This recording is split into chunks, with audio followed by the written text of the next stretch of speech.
ফেরেশতারা ডাক দিয়া কয়, আল্লাহ নাজে করছিলাম মানুষ বানাই না, কারবার তো দেখলেন না, এই দেখেন কেমনে কারবার। দুনিয়ার থাকতে দেশ বাইকে জায়গাতে আছে, মরার পরে যে কি কারবার হইব আপনি চিন্তা কর।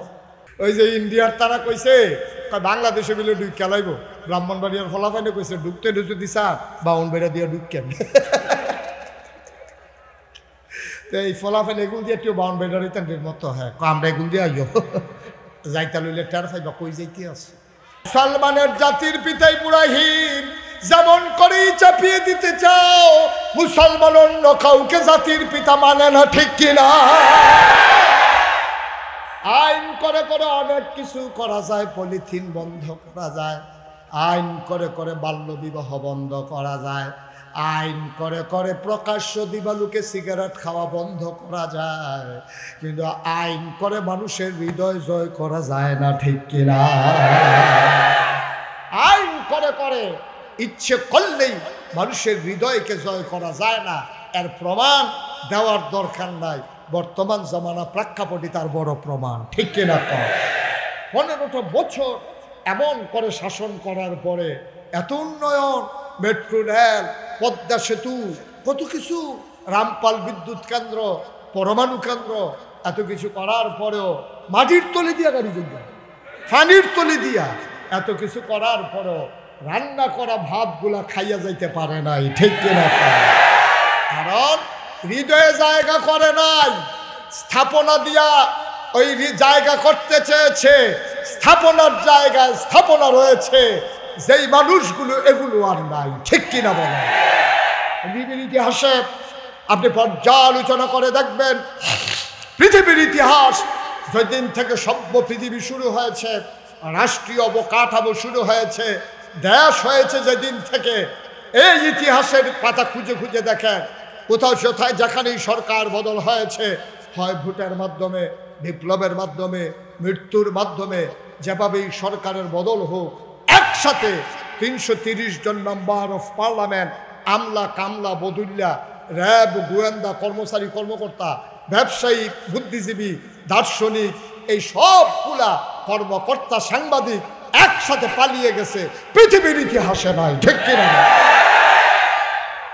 যা বাংলাদেশে হয়েছে। আমার আল্লাহ রাব্বুল আলামিন এই দুনিয়ার ভিতরে মানুষ বানানোর পরে এমনে এমনে ছেড়ে দেন নাই। কোন পথে গেলে জান্নাত, কোন পথে গেলে জাহান্নাম, কোন পথে গেলে লাভ আর কোন পথে গেলে লোকসান, কোন পথে ভালো, কোন পথে মন্দ, কোন পথে কল্যাণ, কোন পথে অকল্যাণ, কোন পথে শিরক বেদাত, কোন পথে তাওহীদ রিসালাত, কোন পথে কুফর আর কোন পথে ইসলাম জানানোর জন্য আমার আল্লাহ যুগে যুগে মানুষদের মাঝ থেকে যাচাই করে, বাছাই করে, করুণা করে, দয়া করে, মায়া করে একদল উত্তম চরিত্রের মানুষ, যাদের গুনাহ নাই, গুনাহ হওয়ার সম্ভাবনাও নাই, এমন একদল মানুষকে আমার আল্লাহ আমাদের জন্য নবী এবং রাসূল করে পাঠাইছে, বলেন সুবহানাল্লাহ। আমার মাহফিলের কিছু নিয়ম আছে, এটা বলা হয় নাই। মাহফিলের ভিতরে উঠি করা যাবে না, 1 নম্বর। যতক্ষণ ছেলে এটা ভিতরে হাসির কি হইল, বোকা নাকি? কোন জায়গায় হাসি দেওয়ার লগতে এটাও দিক শিখছে না, হাসির জায়গায় কোনো তখন তুমি দিও। একবার চুপ করে পিন পতন নিস্তব্ধতার মাঝে কথা শুনতে হবে, খরগোশের মতো কান খাড়া করে, মাছের মতো নিষ্পলক নয়নে। সভাপতির চেয়ার ঘুরাই জানিয়ে দিবে, আপনি উঠেন, কোন ইচ্ছা করেন, সুবিধা হয়েছে না? আমিন কর জোরে, কথা দয়া করে মাহফিলতে এই মাঠ থেকে আওয়াজ করেন না, কেউ বিরক্ত করবেন না, খুব চুপ করে কথা শুনে কথা বলার পরিবেশ করে দিতে হবে।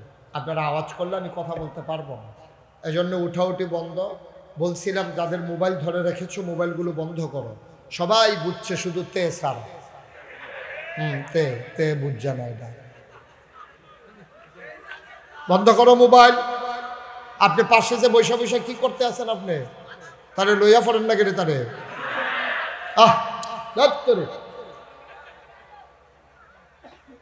সবাই পড়ে না আমিন। দয়া করে কেউ মোবাইল ধরে রাখবেন না, এদিক সেদিক তাকাবেন না, পরস্পর কথা বলবেন না, উঠবেন না। যতক্ষণ আলোচনা শুনবেন মনোযোগের সাথে শুনবেন, আল্লাহ যেন কবুল করে। সবাই পড়ে না হবে। তো যে কথাটুকুন বলছিলাম, আল্লাহ তাবারক ওয়া তাআলা এই মানুষদের মাঝ থেকে বাছাই করে অসংখ্য নবী এবং রাসূল পাঠিয়েছেন।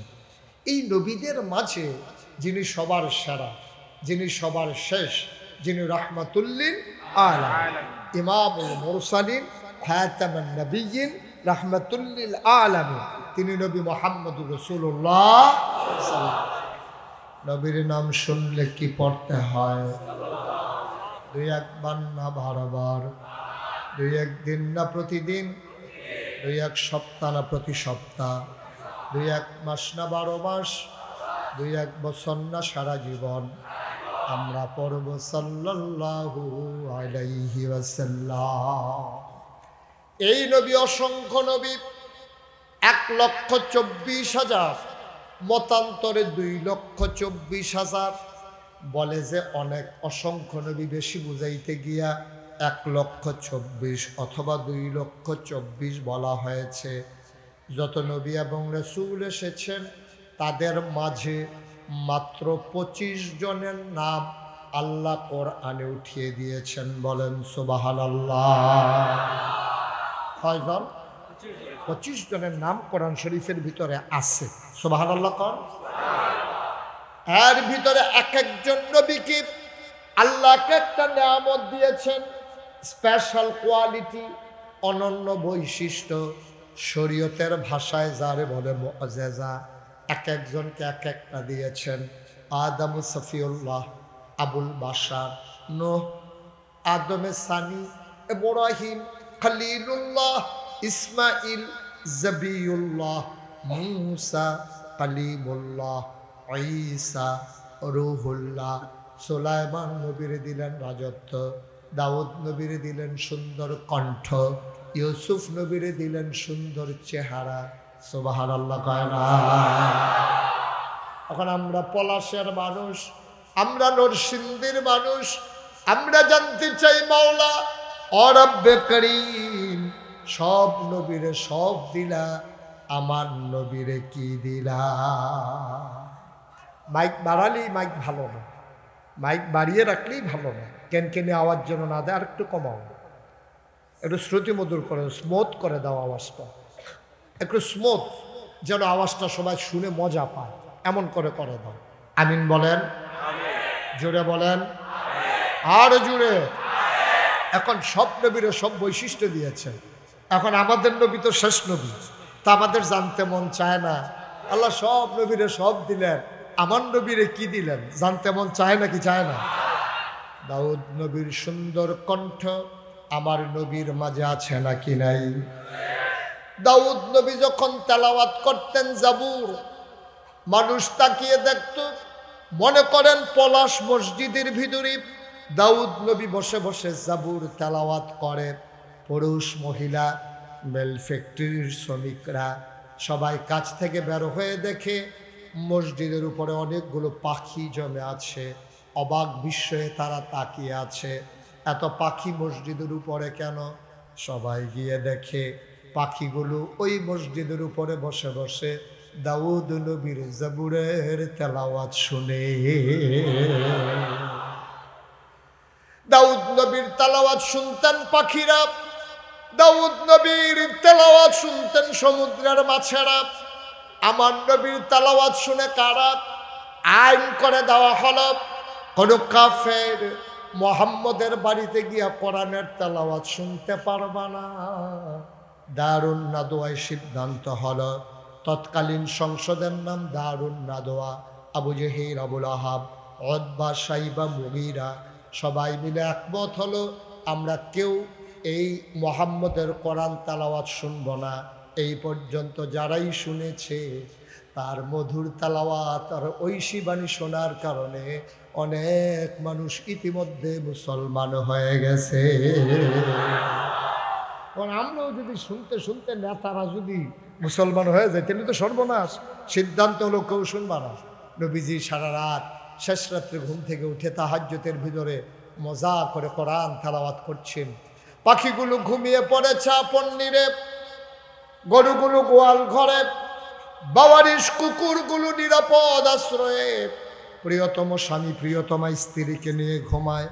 ছোট্ট শিশু মায়ের বুকে মুখ রেখে ঘুমায়।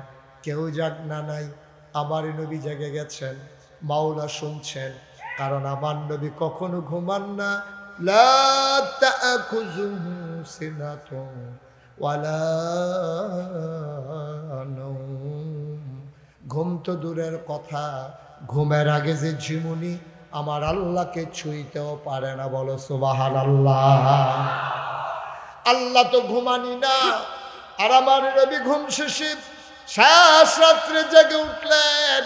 মধুর সুরে তিনি নামাজের ভিতরে তাহাজ্জুদের ভিতরে তেলাওয়াত করেন। কে কোন দিক দিয়ে এসেছে কারো খবর কেউ জানে না। ফজরের ওয়াক্ত যখন হয়ে যাবে, সুবহি সাদেক যখন প্রকাশ হয়ে গেল, সূর্য যখন পূর্ব আকাশে উদয় হবে, এখন সবাই মনে করেছে ধরা পড়ার আগে বাড়িতে যাওয়া দরকার। এখন দৌড় দিতে গিয়ে একজন আরেকজনের দিকে ধাক্কা খায়। দেখে আবু জেহেলও আছে, আবু লাহাব, বাসায় বা মুগিরা সব দাঁড়িয়ে আছে। এটা হচ্ছে আমার নবীর মুআজিজা, অনন্য বৈশিষ্ট্য। বলো সুবহানাল্লাহ। ইউসুফ নবীর সৌন্দর্য আমার নবীর মাঝে আছে নাকি নাই? আল্লাহর নবী আশার নামাজ পড়ি প্রচন্ড গরমের মাঝে তিনি আম্মাজান আয়েশা রাদিয়াল্লাহু তাআলা আনহা ওনার ঘরে এসে ডাকলেন, আয়েশা, ও আয়েশা। ঘরের ভিতরে ভ্যাপসা গরম, প্রচন্ড গরম। আঙ্গিনায় খেজুর পাতার পাটি বিছাও, একটু আরাম করি। বাইরে মৃদু মন্দ বাতাস। আম্মাজান আয়েশা পাটি বিছালেন। এই যে লোকটাকে বসিয়ে দেন, এই যে ভাই বসেন, ওনাকে বসান দুইজনে ধইরা। লোকটা তো সাংঘাতিক বাতাসির দেখি, কত বড় কলিজা। আমি 3 বার বললাম, সে বসলই না। আহা আহ, নাউজুবিল্লাহ কর। পেশাব ধরলেও তো 2 ঘন্টা রাখা যায় ভাই। পেশাব ধরলেই তো আপনি পেশাব করে দেন না। আপনি একেবারে গেট লোক বাসে উঠছেন ঢাকা থেকে, আসবেন পলাশে, সেই বাস গেট বন্ধ করে ফেলছে। আপনি বলতেছেন ভাই কাপড় চোপড়ের নমুনা খারাপ। আপনি যা ইচ্ছা তা করেন, চাকরি থাকবে না। জায়গায় জায়গায় চাকার বসে আছে। সেই পেশাব নিয়ে আপনি গুলিস্তান থেকে পলাশ চলে আসছেন, আপনার প্রস্রাব করা লাগে নাই। আর উনি করার আগে, ধরনের আগে করণের লিগিয়া বিরাট এক দায়িত্বে আছে উনি, পেশাবের দায়িত্বে। নাউজুবিল্লাহ কর। দোকানটা খুললে সরছি না, কয় বাহির দেন। ওয়াজটা শুরু করছি না, বেড়াটা উঠতে গেল। কারবার দেখছে। এরপরে যে উঠবো তার দুইজনে 2 দিক দিয়ে যাতায়াত দিয়ে ধরে হোতাই নেবেন একবারে, বোয়ার দরকার নাই তো। আমরা কোনো একটা ফোলারে কুলবালিশ বানাইয়া যারা যারা উঠে তারা ফাতারে হোতাই নেবেন, আল্লাহ যা করে। আমি ওই যে আবার আরেকজন উঠছে, কি হইলো ভাই? আমি ওয়াজটা শুরু করলাম না, আপনারা কি শুরু করছেন? আপনি একজনের জন্য এত বড় মাহফিল তো নষ্ট করতে দেওয়া যাবে না। আপনি আসছেন কেন মাঝে? আপনি যদি উঠবেন সাইডে বসবেন, কোনোদিন এই বেয়াদবি করবেন না মাহফিলের মাঝে। আপনার যদি জানাই থাকে যে ঘন ঘন হয়, তো আপনি সাইডে বসবেন। আপনি মাঝে এসে বসবেন কেন? আমিন বলেন। এই কথাটা যেন দ্বিতীয়বার আর বলা না লাগে। সবাই পড়ে না আমিন? জোরে পড়েন। বন্ধুরা আমার, ভাইরা আমার, আল্লাহর নবী এসে ডেকে বললেন, আয়েশা, কথা মনে আছে নাকি? ও আয়েশা, প্রচন্ড গরম, ভ্যাপসা গরম, বাইরে মৃদু মন্দ বাতাস, তুমি একটু খেজুর পাতার পাটি বিছাও দেখি। আম্মাজান আয়েশা পাটি বিছালেন, আসন পেতে বসলেন, নবী কুলে মাথা রেখে শুয়ে পড়লেন। আমার আম্মাজান আয়েশা কপালের ভিতরে টিপে দেয়, আস্তে করে চুলের ভিতরে আঙ্গুল বুলিয়ে দেয়। আমার নবী চোখ বন্ধ করে আছেন। নবীর এক সাহাবা নবীর সাথে দেখা করার জন্য এসেছেন। দূর থেকে তাকাইয়া দেখে আকাশে চতুর্দশী পূর্ণিমার চাঁদ, ভরা জ্যোৎস্না, আকাশের ভিতরে একটা চাঁদ হাসতেছে। সাহাবা অবাক বিস্ময়ে তাকিয়ে দেখে আজকে চাঁদ 2টা, একটা আকাশে আর একটা জমিনে। চাঁদ কয়টা? বা কথা কয়টা? চাঁদ কয়টা? একটা আকাশে হাসে, আর একটা আম্মা জান আয়েশার কুলের মাঝে ঘুমিয়ে আছে। সাহাবা চমকে উঠলেন, থমকে দাঁড়ালেন, আশ্চর্যান্বিত হয়ে গেলেন। আবার তিনি একবার আকাশের দিকে তাকায়, একবার জমিনের দিকে তাকায়, আবার আকাশে, আবার জমিনে। তিনি সিদ্ধান্তহীনতায় ভুগতেছিলেন। তিনি চিন্তা করতেছিলেন কোন চাঁদটা সুন্দর। সুবহানাল্লাহ কয় না? আকাশের চাঁদ সুন্দর নাকি আম্মা জান আয়েশার কুলের চাঁদ সুন্দর? তিনি বারবার আকাশে আর জমিনে, আকাশে আর জমিনে বারবার তাকায়। শেষ পর্যন্ত তিনি রায় দিয়ে দিলেন, আকাশের চাঁদের চাইতে আম্মা জান আয়েশার কোলে শোয়া আমার নবীর চেহারা মুবারক আকাশের চাঁদের চাইতে আরো কোটি গুণ বেশি সুন্দর।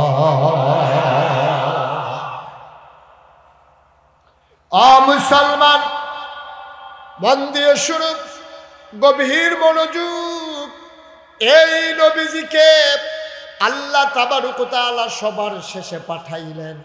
আমাদের জানতে মন চায়, সব নবীরে সব দিলেন, আমার নবীরে কি দিলেন?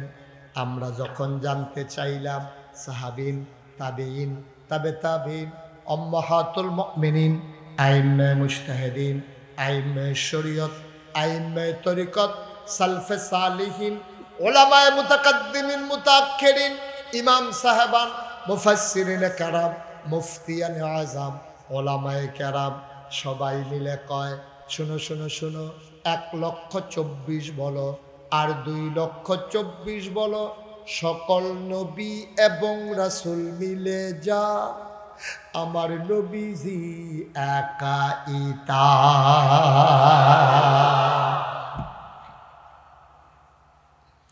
আমার নবীর মর্যাদা কম না বেশি?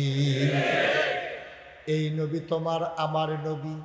এই নবী এসেছেন 1,500 বছর আগে। ও মুসলমান, আল্লাহ তোমারে বানাইয়া এমনে এমনে ছেড়ে দেন নাই রে বাপ, এমনে এমনে ছেড়ে দেন নাই। তোমার মায়া, তোমার জন্য যতটুকু মায়া, এর চাইতে কোটি কোটি গুণ বেশি মায়া তোমার আল্লাহর অন্তরে, ঠিক কিনা?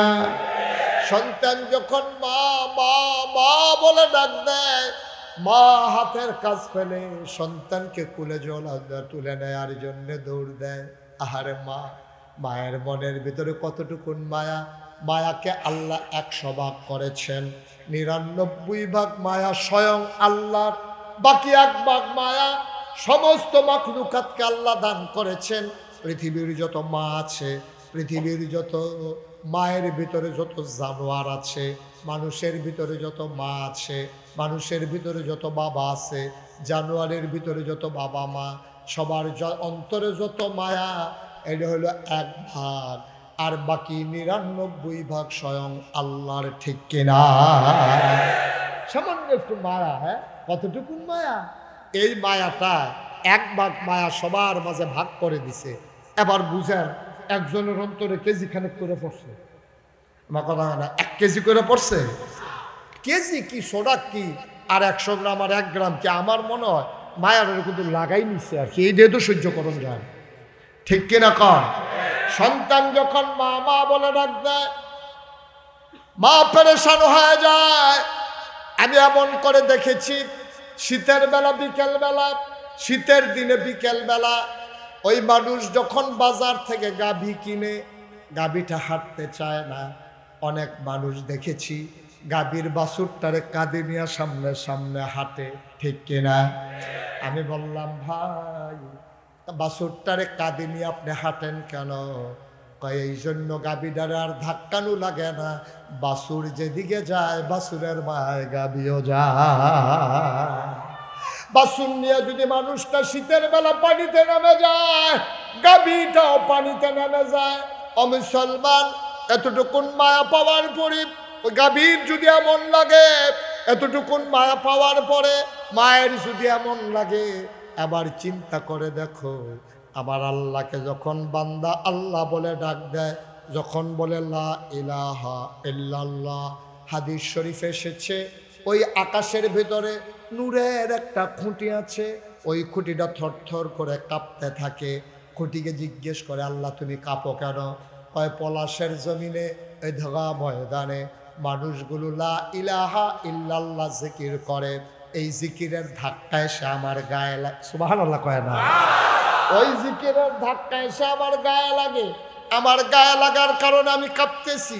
আল্লাহ কয় থেমে যাও, তোমার কারণে আরশ কাঁপে, তোমার কারণে আকাশ কাঁপে, সব কাঁপে তোমার কারণে, তুমি থেমে যাও। ওই খুঁটি বলে আমি থামবো না। কয় কেন থামবা না? কয় আমার একটা শর্ত আছে, তারপরে আমি থামবো। কয় কি শর্ত তোমার? কয় পলাশের ঈদগাহ ময়দানে যারা লা ইলাহা ইল্লাল্লাহর জিকির করলো তাদের জীবনের সমস্ত গুনাহগুলো যদি মাফ হয়ে যায়, আমি থামবো তার আগে না। আল্লাহ বলেন আকাশের ফেরেশতারা, ও নূরের খুঁটি তোমরা সাক্ষী থাকো, ওই ময়দানের মানুষগুলোকে আমি মাফ করে দিলাম, এবার থেমে যাও। ও মুসলমান, এইটাই হচ্ছে সহি কথা, সঠিক কথা। বান্দা যখন আল্লাহ ওই ডাক সইতে পারে না, ঠিক কিনা? সাংঘাতিক একটা ডাক। আল্লাহ তাবারক ওয়া তাআলা বান্দাদের জন্য মায়া কি কম না বেশি? মায়ের চাইতে কম না বেশি? বাবার চাইতে কম না বেশি? আপনি বলবেন না কম না বেশি? উনি কয় সবার যেই মত আমারও এই মত। এই জন্য উনি চুপ করে দিচ্ছে। সবাই কথা কইন, কম না বেশি? জোরে কন, সবাই কন মারহাবা, বলেন মারহাবা। আপনি ফর্দা টর্দা খুলেন না, বেরিয়ে ফর্দা করেন, আবার নাকাপ টাকাপ লাগাইয়া ইয়া বসে।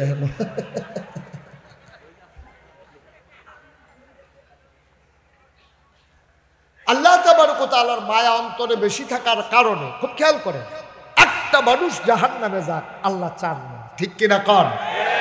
আল্লাহ যেদিন বলেছিলেন ইন্নী জাইলুন ফিল আরদি খলিফা, আমি একটা কওম, আমি একটা সম্প্রদায়, আমি একদল মানুষ বানাতে চাই, ফেরেশতারা বলছিল বানাবেন না।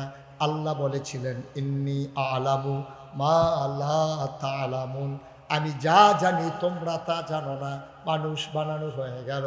জানতে চাইলাম মাওলা মানুষ কেন বানিয়েছো? আল্লাহ কয় ইয়া আইয়ুহান নাস, ও দুনিয়ার মানুষেরা, উবুদু, তোমরা ইবাদত করো, রব্বাকুম, তোমাদের যিনি রব, আল্লাযী খলাকাকুম, যিনি তোমাদেরকে সৃষ্টি করেছেন, ওয়াল্লাযীনা মিন ক্বাবলিকুম, শুধু তোমারে না, তোমারে, তোমার আব্বারে, তোমার আম্মারে, তোমার দাদা, তোমার দাদি, তোমার নানা, তোমার নানি, তোমার 14 গোষ্ঠী, তোমার জাতির পিতা ইব্রাহিম। জাতির পিতা কে? জুড়ে বলেন কে? হাত উঁচু করে চিৎকার বলেন কে? মুসলমানের জাতির পিতা ইব্রাহিম। যেমন করেই চাপিয়ে দিতে চাও, মুসলমান অন্য কাউকে জাতির পিতা মানে না, ঠিক কিনা?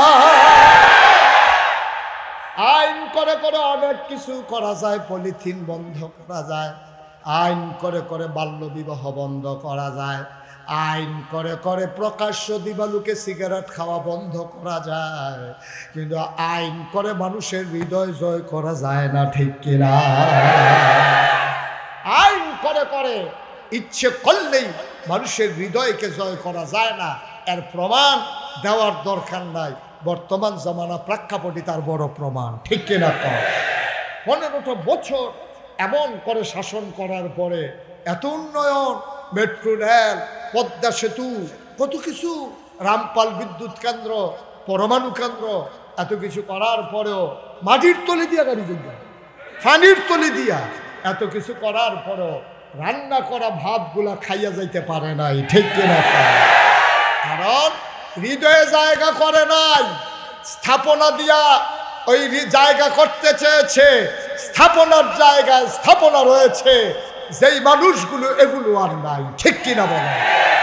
পৃথিবীর ইতিহাসে আপনি পর্যালোচনা করে দেখবেন, পৃথিবীর ইতিহাস যেদিন থেকে সভ্য পৃথিবী শুরু হয়েছে, রাষ্ট্রীয় অবকাঠামো শুরু হয়েছে, দেশ হয়েছে, যেদিন থেকে এই ইতিহাসের পাতা খুঁজে খুঁজে দেখেন, কোথাও কোথায় যেখানেই সরকার বদল হয়েছে, হয় ভোটের মাধ্যমে, বিপ্লবের মাধ্যমে, মৃত্যুর মাধ্যমে, যেভাবেই সরকারের বদল হোক, একসাথে 330 জন মেম্বার অফ পার্লামেন্ট, আমলা কামলা বদুল্লা, র্যাব, গোয়েন্দা কর্মচারী কর্মকর্তা ব্যবসায়িক, বুদ্ধিজীবী, দার্শনিক, এই সবগুলা কর্মকর্তা, সাংবাদিক একসাথে পালিয়ে গেছে, পৃথিবীর ইতিহাসে নাই। ঠিক কিনা? যা বাংলাদেশে হয়েছে, বাংলাদেশে হয়েছে, যেটা আর গোটা পৃথিবীতে কোথাও। এই যে আসাদ সরকারের পতন হয়েছে, সবাই তো পালায় যায় নাই, সবাই তো পালায় যায় না। এই যে শ্রীলঙ্কাতে ওই বংশের যে পতন হলো, সবাই তো পালায় যায় না, কয়েকজন হাফেন কিনতে পানির নামছে, বাহিদারও তো হুজনাতে আছে। ওই সভাপতি আরো আনবেন না, হুজুর সকলে তো গেছে গেছে, দুঃখ হইলো বাইতুল মুকাররমের ইমাম বেড়াইয়া গেছে। তো ইমাম যদি পুলিশে পাহারা দিয়ে নামাজ পড়ার লাগে, তো এই ইমাম পুলিশও নাই, ইমামও নাই, হাফ প্যান্ট, তাইলে কোনো মতে যে গেছে, এটাও তো কপাল মালা। জোর করে সব হয় না, জোর করে সব, এটা ইতিহাস সাক্ষী। আপনি জোর করে কি সব খাওয়াই দেয়? জোর করে খাওয়াইতেন না পারবে, বমি না হইয়া যে জোর করে ইচ্ছা করে যে দূর খায়, এর দূরে খাওয়াইয়েন। এর ফরের লোক মারা যখন জোর করে খাওয়াইতেন যাবে, ওই আগে যে দিতে ইচ্ছা করে গেছিল হেডি শুদ্ধ বাড়ি লেগে। ওই যে ইয়া সোয়েটারের লোকে যে কানটুফি বেড়াই সিরাইলি সেবাটারে বোয়া, কানটুফি, ফাজামা, পাঞ্জাবি সব একখানো সিলাই লইছে যেন নারায় বাজিয়া খুললে তাহলে আল্লাহ যা করে। আমিন কন, জোরে কন। আল্লাহর অন্তরে মায়া কম না বেশি? এই মায়া নিয়া একটা মানুষ জাহান্নামে যাক, আল্লাহ এটা চান না। এই জন্য আল্লাহ কইয়া আইয়ুহান নাস উবুদু রাব্বাকুম আল্লাযী খালাকাকুম ওয়াল্লাযীনা মিন ক্বাবলিকুম লাআল্লাকুম তাত্তাকুন। তোমরা ইবাদত করার জন্যই তোমাদেরকে বানানো হয়েছে। আল্লাহ আরো সহজ করে বলে দিলেন, ওয়ামা খালাকতুল জিন্না ওয়াল ইনসা ইল্লা লিয়াবুদুন। মানুষ বানানোর কোনো দরকার ছিল না, জিন বানানোর দরকার ছিল না। মানুষ আর জিন বানানো হয়েছে কেবলমাত্র, শুধুমাত্র, একমাত্র আল্লাহর ইবাদতের জন্য। ঠিক কিনা? তাহলে আল্লাহর অন্তরে মায়া কম না বেশি? একটা মানুষ জাহান্নামে গেলে আল্লাহর কি কোনো লাভ আছে? ফেরেশতারা ডাক দেখো, আল্লাহ না যে করছিলাম মানুষ বানাই না, কারবার তো দেখলেন না, এই দেখেন কেমনে কারবার। দুনিয়ার থাকতে দেশ বাইকে জায়গাতে আছে, মরার পরে যে কি কারবার ওই বই আপনি চিন্তা কর। তখন তো আল্লাহ শরম পায় যে আরে এত কষ্ট করে মানুষ বানাইলাম, এত আদর করে মানুষ বানাইলাম, এই মানুষের এই কারবার, এখন কি উপায়? আল্লাহ তাবারক ওয়া তাআলা চান না একটা মানুষ জাহান্নামে চলে যাক। এই জন্য বান্দাকে আল্লাহ তিনটা জিনিস দিয়েছে। কয়টা? সবাই কথা বলেন জুড়ে, কয়টা? যারা মঞ্চে আছে সভাপতি, তারা কথা না কইলেও সারব না। না, তারা যে বইয়া রয়েছে এটাই তো বেশি, তারা তো হিসাবে হুতাফা না। তারা যে বালিশ লইয়া হুতালাইছে না, এটা কপাল বালা, কম্বল টম্বল গায়ে দিয়ে এটা আওয়াজ করে জবাব দিয়ে কয়টা? কথা বলে না, কয়টা? আল্লাহ তিনটা জিনিস দিয়েছেন। এক নম্বরে আকল, বোঝ, বিবেচনা, ভালো মন্দ বুঝার ক্ষমতা। সুবহানাল্লাহ বলবেন না? এটা আল্লাহ কাউকে দেন নাই, এটা মানুষকে দিয়েছেন আকল। এই আকল বড় সাংঘাতিক জিনিস। যেই মানুষের আকল নাই তারে বাংলাদেশও ব্যাকল কয়। তুমি তারে জিগাইও কিরে, তোর যে আকল নাই কেমন লাগে? তারে তো জিগাইয়া লাভে নাই, তার তো নাই। তার মারে জিগাইও, কই গো তোমার ফুতের যে আকল নাই কেমন লাগে? এবিডি দেখবা চোখের পানি ছাইরা দেবে, ডাক দিয়া কইবা ভাই এক আল্লাহ বাচ্চা কাচ্চা না দিলে বালা আসি, এটা কি জ্বালা? তারে ফেজের লেগে ফাটাইছিল, লইয়া পড়ছে। তারে জিগাইলাম কি, তারে তোরে না ফেজের কথা কইলাম? তখন আম্মা একটা লাল একটা সাদা, লাল দাদা আইনা সাদারা লইয়া পড়ছি। তো এই কারবার। আরেক তারার মুরগি দাতা দিয়া দৈরা মাইরা লাইছে, আরেক তারা আম্রপলি গাছ লাগাইছে, এই বছর 2টা 4টা করা করছে। সে সেই আম দিয়া ঢিল দিবারতে আছে। তার মায় 5 কেজি আম কিনেও জরিমানা শেষ হয় না। তারা কয় না গাছের নতুন আমরা তোমার ফুতে তারে বাইন্দা রাখ। এই কষ্টে আছে মা। ওই আকলওয়ালা, আকল ছাড়া সন্তান নিয়া, এই আকল বড় দামি জিনিস। এই আকল যাদের আছে তারা আল্লাহ চিনেছে, নবী চিনেছে, দিন মেনেছে। এই জন্য তাদের ব্যাপারে কোরআনুল কারিমে আয়াত নাজিল হয়েছে, রাদিয়াল্লাহু আনহুম ওয়া রাদু আনহু। তাদের ব্যাপারে আল্লাহ খুশি, আল্লাহর ব্যাপারে তারা খুশি, ঠিক কিনা? নবী যখন বলছে কৌলু লা ইলাহা, তখন সবাই মিলে যারা কলমা পড়ে মুসলমান হয়েছে একটাও ব্যাককল নাই, সব আকলওয়ালা। দেখা গেছে আকলওয়ালা কর্মচারী বসুইরা কামলা, হ্যাঁ তো হইলো আকলওয়ালা, মালিক উমাইয়া হয়েছে ব্যাককল, তে আল্লাহ চিনছে না। বেলাল কর্মচারী আল্লাহ চিনে ফেলাইছে, সুবহানাল্লাহ কইতেন না? বেলাল কর্মচারী আল্লাহ চিনে ফেলেছে। আবু তালেবের সন্তান হইল আলী, আলী শুরু মানুষ আল্লাহ চিনল। আবু তালেবের অন্তরে মায়া, আল্লাহ চিনল না, ঠিক কিনা? স্বামী আল্লাহ চিনেছে, স্ত্রী আল্লাহ চিনে নাই, সন্তান আল্লাহ চিনেছে, আব্বা আম্মা আল্লাহ চিনে নাই। এই জন্য যারাই আল্লাহ চিনেছে তারাই আকলমান, তারাই তাদের ব্যাপারে আয়াত নাযিল হয়েছে রাদিয়াল্লাহু আনহুম ওয়া রাদু আনহু, তাদের ব্যাপারে আল্লাহ খুশি, আল্লাহর ব্যাপারে তারা খুশি। আবার যারা আকল কাজে লাগাইতে পারে নাই, নবী ডাকার পরেও যারা ইসলাম মানে নাই, তাদের ব্যাপারে আয়াত নাযিল হয়ে গেছে। কোরআনে ঢুকবো, সবাই একটু মারদুদ শয়তান থেকে ফেলে হয়েছে, যিনি রহমান যিনি রাহিম। চলো তার নামে শুরু করি, সবাই পড়ি। আউযু বিল্লাহি মিনাশ শাইতানির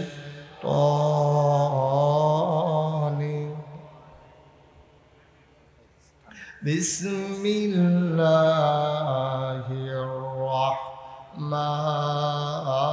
রাহমানির রাহিম। ওয়ালাহুম কুলুবুল লা ইয়াফকাহুনা বিহা ওয়ালাহুম আয়ুনুল লা ইউবসিরুনা বিহা ওয়ালাহুম আযানুল লা ইয়াসমাউনা বিহা উলাইকা কাল আনআম বাল হুম আদাল। আল্লাহ কয়, ও দুনিয়ার মানুষ শোনো, দুনিয়ার ভিতরে একদল মানুষ আছে, ওয়ালাহুম কুলুবুল লা ইয়াফকাহুনা বিহা, তাদের মন আছে বুঝে না, ওয়ালাহুম আয়ুনুল লা ইউবসিরুনা বিহা, তাদের চোখ আছে তারা দেখে না, ওয়ালাহুম আযানুল লা ইয়াসমাউনা বিহা, তাদের কান আছে তারা শুনে না। আমরা কই আল্লাহ থেকে কি মানুষ? আল্লাহ কয় আমি কি বলছি নাকি মানুষ? উলাইকা কাল আনআম, ওরা হলো চতুষ্পদ জানোয়ারের মতো, বালুহুম আদাল, এটা জানোয়ারের চাইতে আরো খারাপ, ঠিক কিনা? জানোয়ারের চাইতে খারাপ এইরকম মানুষ বাংলাদেশে আছে নাকি নাই? জাগা মতো আছে। কয়দিন আগে ধরা পড়ছে একটা ঢাকা ইউনিভার্সিটি, ঢাকা ইউনিভার্সিটির প্রফেসর। সে কি কইছে জানেন? হাজারো মানুষের সামনে সে বলে ফেলছে কয়েক বছর আগে, অহন তো আর কইয়া ঠিক থাকতে পারতো না, অহন আর কয় না, তখন মনে করছে যে এটা কই এটাই সুন্দর লাগে, বুঝছেন না? তো কইছে কি, যেই সব মেয়েরা খেয়াল করে, যেই সব মেয়েরা পর্দা করে, বোরকা পরে, হিজাব লাগায়, মেকআপ পরে, অর্থাৎ পর্দা নিশীন মেয়েরা, তারা ঢাকা ইউনিভার্সিটিতে পড়ার দরকার নাই। কোনো একটা মহিলা মাদ্রাসায় ভর্তি হইয়া তাই দাওরা হাদিস ফাঁস করে নেব, নাহলে কামেল ফাঁস করে নেব, নাহলে গরব হইয়া বইয়া কোরআন শরীফ মুখস্থ করবো, তাই ঢাকা ইউনিভার্সিটিতে আসার দরকার নাই। এটাকে আপনারা মানেন? কথা কেনা মানেন? মনে করেন এই হুজুরের মেয়েটা ভালো মেধাবী, এখন ঢাকা ইউনিভার্সিটিতে চান্স পাইছে, তো চান্স পাওয়ার পরে তাই হুজুরের মেয়ে তো পর্দা করে, তো পর্দা করার কারণে ঢাকা ইউনিভার্সিটিতে পড়তে পারবে না, এটা আপনারা মানেন নাকি? সে তো বুঝে নাই, বলার সময় বলছে, সে মনে করছে সাপোর্ট দেওয়ার লোক আছে, কইলে দাদা বাবুরা খুশি হয়, যারা ক্ষমতায় আছে তারা খুশি হইয়া চাকরি আরো বাড়ে, যেই পুলিশে ফিটাইতে পারে বেশি তার প্রমোশন হয় বেশি। আল্লাহ কয় কয়টা দিন যাও তোমার প্রমোশন দেখাইতে আসি, প্রমোশন হইতে হইতে এমন জায়গাত গেছে 5 আগস্টের পরে তের বাইতে নাই, পুলিশ বাইক গেছে। কেউ আপনি কি মনে করলেন? দেখি 4টিখানি কথা মনে করছেন, দেখি শনিমুদ্দিতে ওটু চালাইতে পুলিশ, যেই পুলিশের ডরে আমরা বেড়াইয়া লুকাই থাকুন লাগছে, হেই পুলিশে বাইক আছে কেমন? খেলা কি একদিনে? আল্লাহর খেলা বড় কঠিন খেলা, ঠিক কিনা? ইউনিভার্সিটির প্রফেসর মনে করছে দুইটা খারাপ কথা কইতাম পারলে তাহলে যদি উফরি দিয়া চাকরি হয়, খারাপ কি? তো হে কইছে যে যারা পর্দা করে, হেজাব পরে, মেকআপ লাগায়, তারা ঢাকা ইউনিভার্সিটিতে পড়ার দরকার নেই। সে বুঝে নাই ঢাকা ইউনিভার্সিটি যেই জায়গায় হয়েছে জায়গাটা মুসলমানের জায়গা, ঠিক কিনা? যাদের টাকা দিয়ে হয়েছে মুসলমানের টাকা দিয়া, আজও ভিসি প্রভিসি থেকে শুরু করে একেবারে কর্মকর্তা কর্মচারী পর্যন্ত, ঝাড়ুদার পর্যন্ত তাদের বেতন হয় আমাদের রক্তের টাকায়। ঠিক কিনা বলো? আমার রিক্সা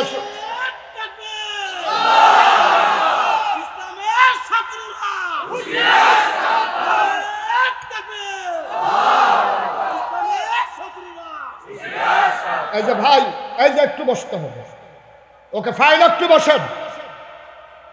কেন আসছেন মাহফিলে? হাতে দি যায়, আমিও যাই, এই আশায় আইছে। ওয়াজ বুঝলে বুঝুক, না বুঝলে না। সবাই পড়ে না আমি একটু ধৈর্য। ও সামনে আইবা, নইলে হেন যাব না আমি, নইলে হেন গিয়া বই তুমি আইবা। কাক বইতে কই ইয়া পড়ছে, তুই তখন আমার দেহ হচ্ছে না বেড়া। আর একটু ফিসে যাও, আমিন কর। হুজুরে কিরকম সাইতে আইছে, এইরকম অসুবিধা নেই।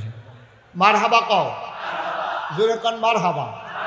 এখন ঢাকা ইউনিভার্সিটির কথা মনে আছে তো নাকি? হ্যাঁ, বলেছে পর্দা করলে নাকি ঢাকা ইউনিভার্সিটিতে পড়ার দরকার নাই বেড়া। ঢাকা ইউনিভার্সিটি তোর বাহের, তোর আব্বাই বানাইছে ঢাকা ইউনিভার্সিটি। মুসলমানের জায়গায়, মুসলমানের টাকায় ঢাকা ইউনিভার্সিটি তৈরি হয়েছে মুসলমানের জন্য। এই ঢাকা ইউনিভার্সিটিতে যাদের প্রফেসর, ভিসি, প্রফেসি, দিন থেকে শুরু করে ঝাড়ুদার পর্যন্ত বেতন হয় আমার আর আপনার কামাইয়ের টাকায়। ঠিক কিনা বলো? আমরা একটা বন কিনে, আমার রিক্সাওয়ালা খিদা লাগলে একটা বন কিনে যে খায়, এটা থেকে 15% একটা ভ্যাট জমা হয়। এই টাকা দিয়ে তোমাদের বেতন হয়। বাংলাদেশে শতকরা 92 জন লোক মুসলমানের দেশে।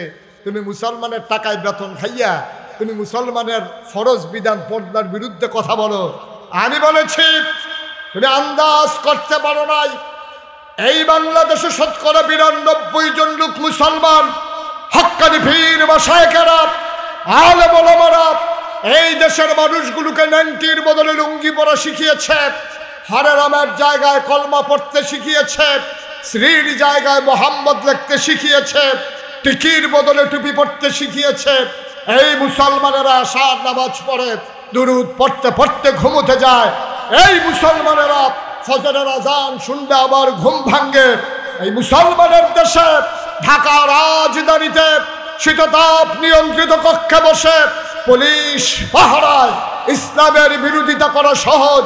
পাল্লে পলাশের জমিনে এসে বলো পিঠের চামড়া নিয়ে ঢাকা যাওয়া যাবে না।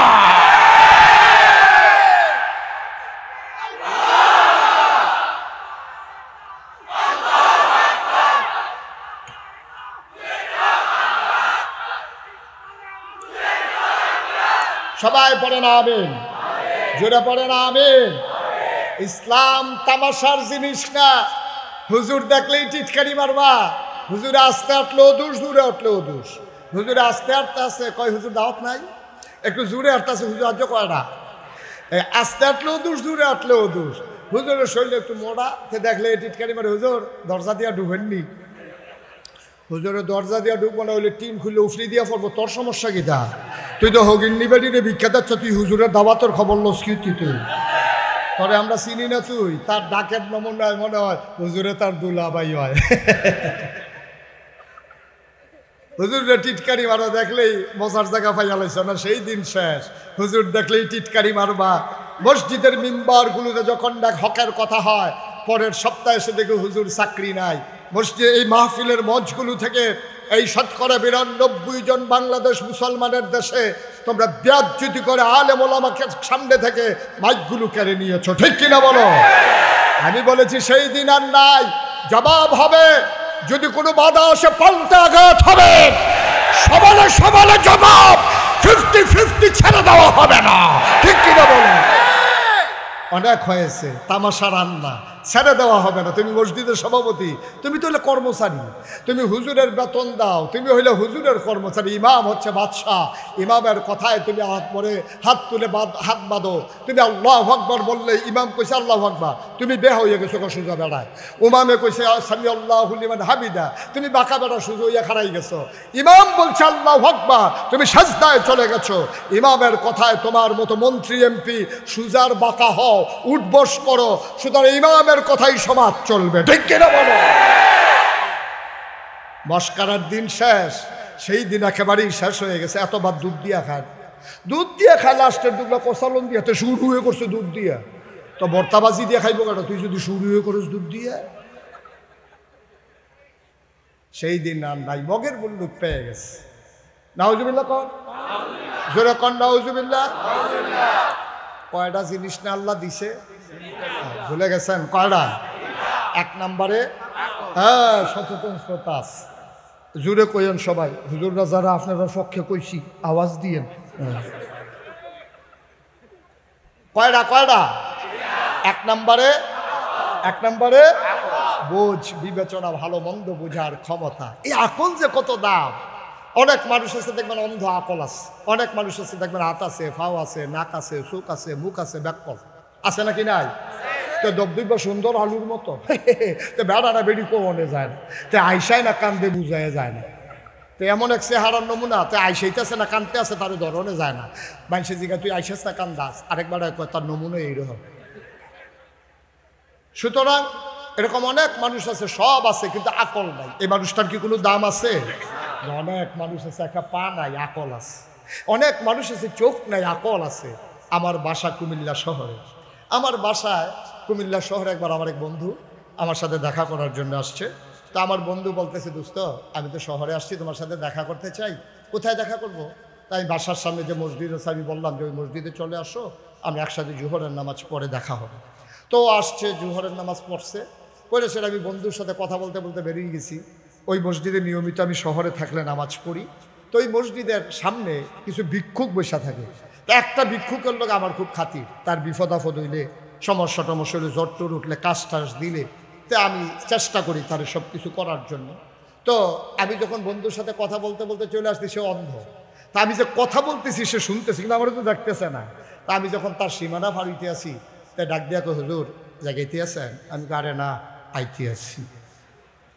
আমি আবার ফিরা গিয়া আমার বন্ধুরে বললাম, এই যে লোকটা চোখে দেখে না, অন্ধ, তার কিন্তু সাংঘাতিক বুদ্ধি। তো আমার বন্ধু বলতেছে, তার তো চোখে নাই, তার কি এর বুদ্ধি? এখন টের পাইবা কি বুদ্ধি? আমি 10টা টাকা আমার পকেট থেকে বের করে তার হাতে দিলাম, দিয়া বললাম, আজকে আমার বন্ধু আসছে, এই জন্য খুশি হইয়া তোর 100 টিকা একটা নোট দিলাম। দিছি কত? কথা কয় না, উনি কি, আপনি কি সব মাহফিল হইতে করে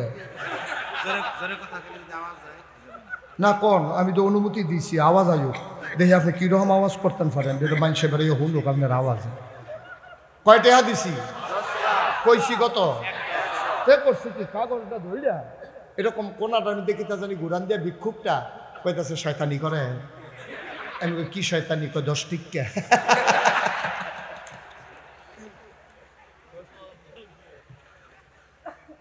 আমার চোখে পানি চলে আসছে। যেই মানুষটা তার স্ত্রীকে চিনে না, 40 বছর ধরে সংসার করে, স্ত্রীকে দেখলে চিনে না, আওয়াজ দিলে চিনে, তার সন্তানগুলোকে সে কোনোদিন দেখে না, আব্বা বলে ডাক দিলে চিনে। অন্যের সন্তান হেঁটে গেলে যেমন, তার নিজের সন্তান হেঁটে গেলেও তেমন, অন্য মহিলা হেঁটে গেলে যেমন, তার নিজের স্ত্রী হেঁটে গেলেও তেমন। সে তো দেখে না, আওয়াজ দিলে বুঝে এটা তার স্ত্রী, এটা তার সন্তান। ভাইয়েরা, মানুষটার চোখ নাই, তার আকল আছে, মানুষটার দাম আছে। আর ওই ঢাকা ইউনিভার্সিটির প্রফেসর, তার সব আছে, এলেম কালামও আছে, কিন্তু তার আকল নাই, তার দাম নাই। উলাইকা কাল আনআম, আল্লাহ কইরা চতুষ্পদ জানোয়ারের মতো। আমি কই আল্লাহ থেকে জানোয়ার?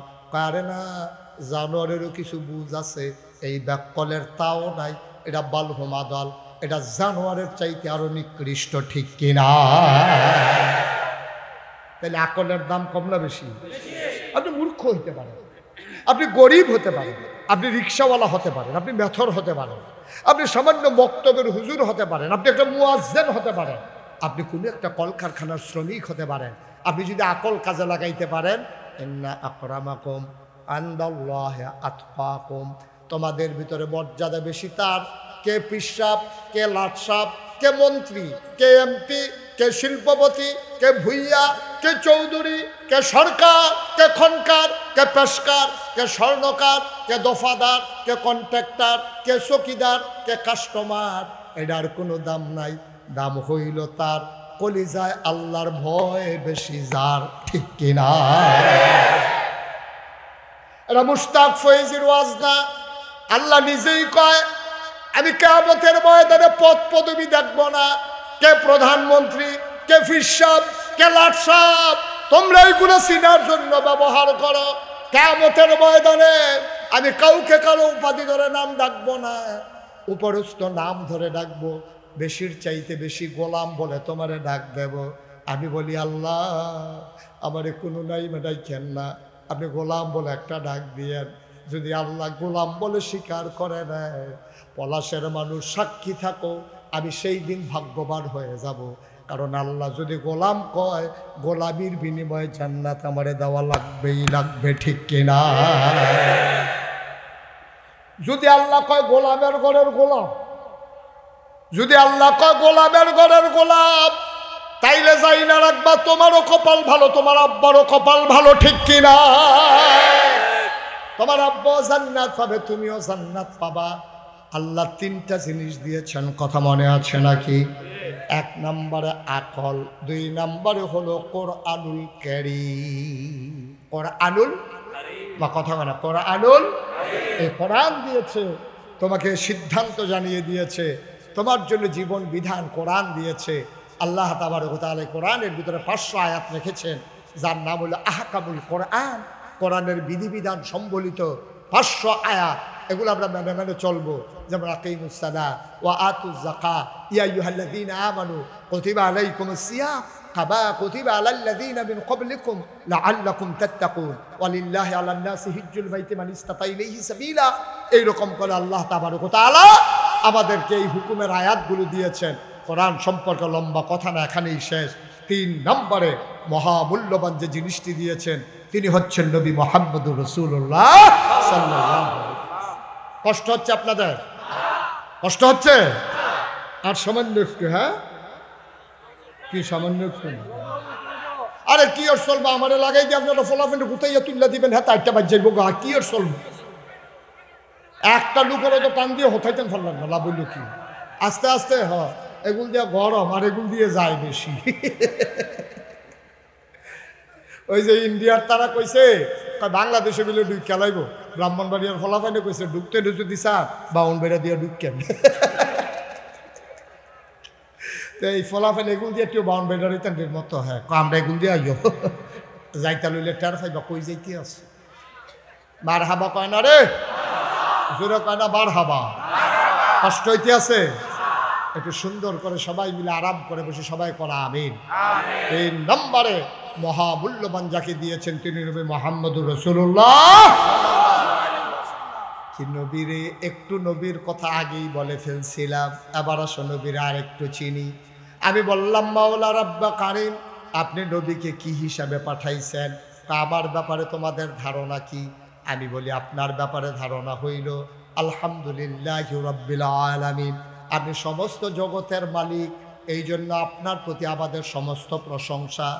আবার আল্লাহ ডাক দিয়া কয় নবীরে চিনে যাও, আমি আল্লাহ হইলাম রব্বুল আলামিন, আর আমার নবীরে তোমরা চিনে যাও। আল্লাহ কয় ওয়ামা আরসালনাকা ইল্লা রাহমাতাল লিল আলামিন।